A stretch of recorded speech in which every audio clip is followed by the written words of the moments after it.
Vamos dar início hoje com uma discussão que eu acredito que vai atingir muitos de vocês que estão em casa: a ansiedade e a vontade de comer.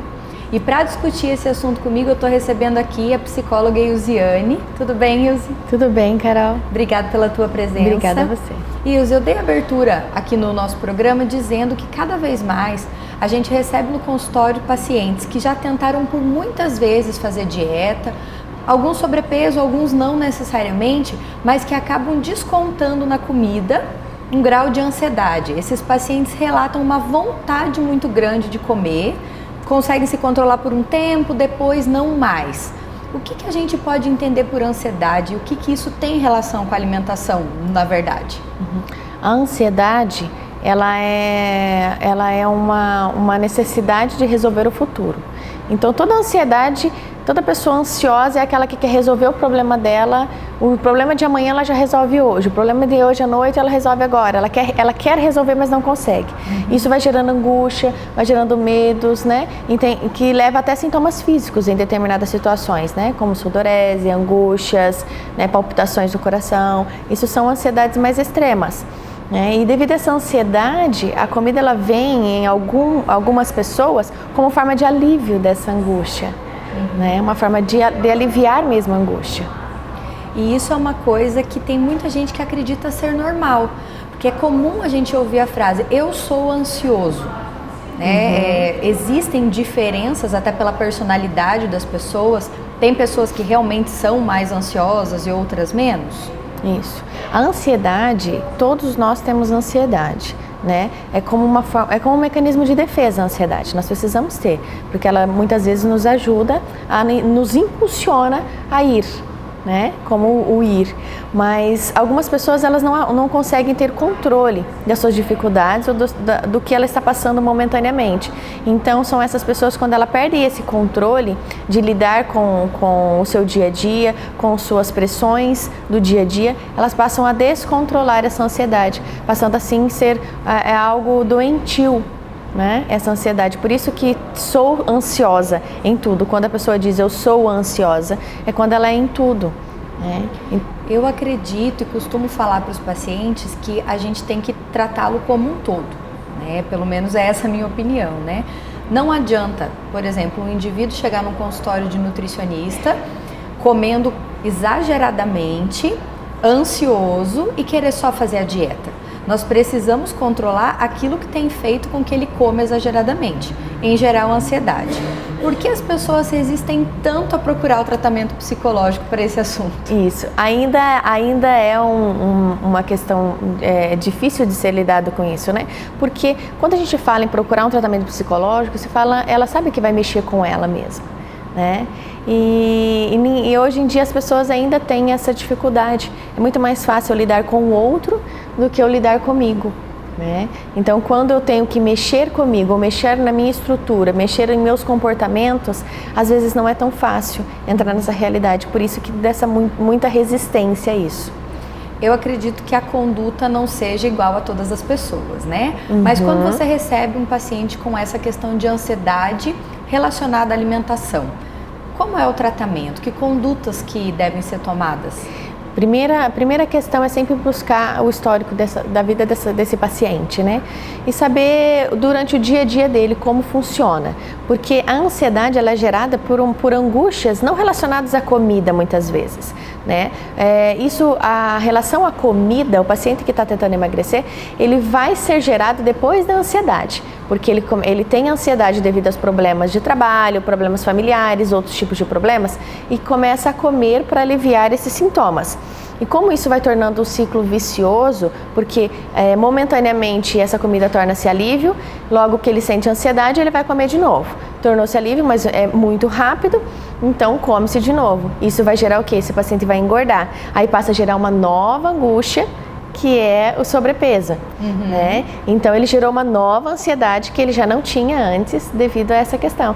E assim vai. Mas a princípio a gente tem que pegar o ponto chave, que é a sua vida, né? Sua vida social, sua vida familiar, e vai buscando isso para ver aonde gera angústia, quais as dificuldades dele de lidar com todas as situações. né? Qual é essa ansiedade específica da vida dele? É isso que você falou agora, foi muito engraçado, porque me veio na mente muitos pacientes, e principalmente mulheres fazem isso, né? Não sei se é só no meu consultório que eu vejo essa realidade, mas fez dieta por um tempo, chegou no peso ideal, alcançou o objetivo com relação à estética corporal e depois começa a comer desenfreadamente e gera uma ansiedade por estar acima do peso. E ao invés de voltar ao acompanhamento alimentar, a restrição alimentar, começa a comer mais.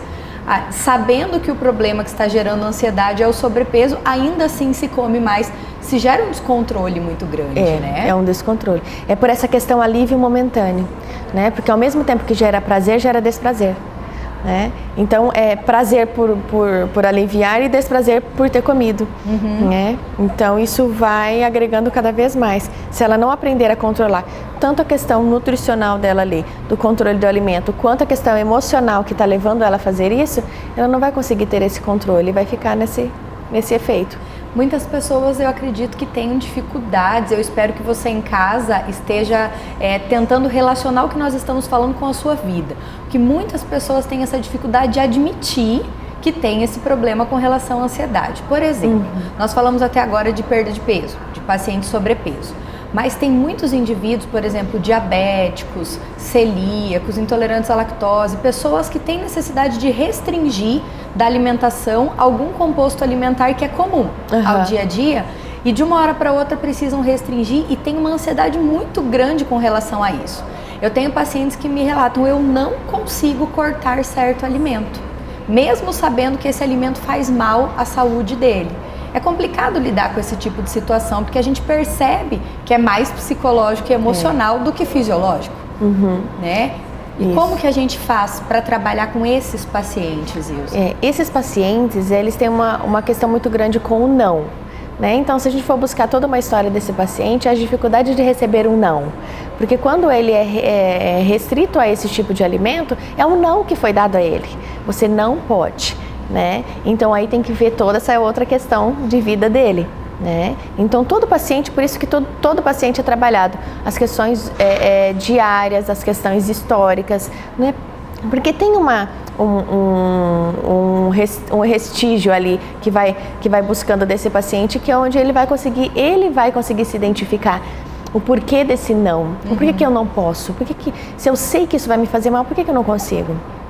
Aí tá a questão da psicologia, né? Se perguntar por quê de cada situação, né? Eu queria que você fizesse aqui a gentileza pra gente de deixar um recadinho para quem tá em casa do seguinte: além de procurar um acompanhamento psicológico quando ele perceber que tem esse quadro de ansiedade, essa dificuldade, o que as pessoas podem fazer para se auxiliar, né? No dia a dia, para tentar ir contra essa ansiedade, para não se boicotar tanto? Como que as pessoas devem lidar com isso?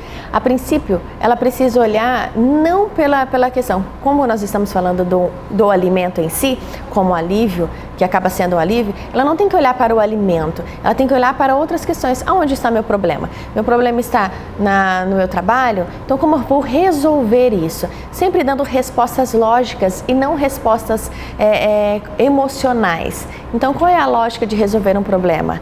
Né? Porque o ansioso, ele sempre está no emocional, ele está muito fixado nessa questão emocional. Então, ele resolve os problemas emocionalmente.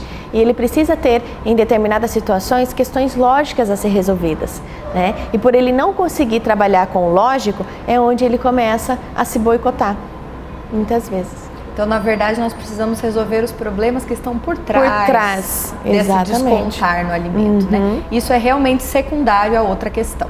Né? Então, como é importante a gente ter noção de que nós temos possibilidade de resolver esses problemas relacionados aí à nossa parte emocional, à nossa parte psicológica, que é tão importante no nosso dia, né, Ilse? E que faz parte e reflete em todas as nossas ações, né? Gente, vamos deixar de lado um pouquinho, né, essa nossa restrição com relação a tratar o que precisa ser tratado, que é o nosso psicológico.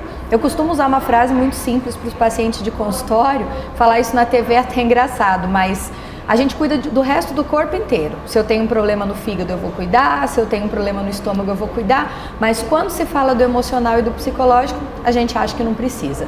Precisa, e muito. Isso comanda todo o resto, isso comanda as nossas ações. Acho que a Ilse deixou isso bem claro aqui pra gente e a gente espera que eles tenham entendido, né, Ilse? Isso. Muito obrigada, amada. Obrigada eu, cara. Pela tua presença, que é sempre tão enriquecedora aqui pro nosso programa. Obrigada.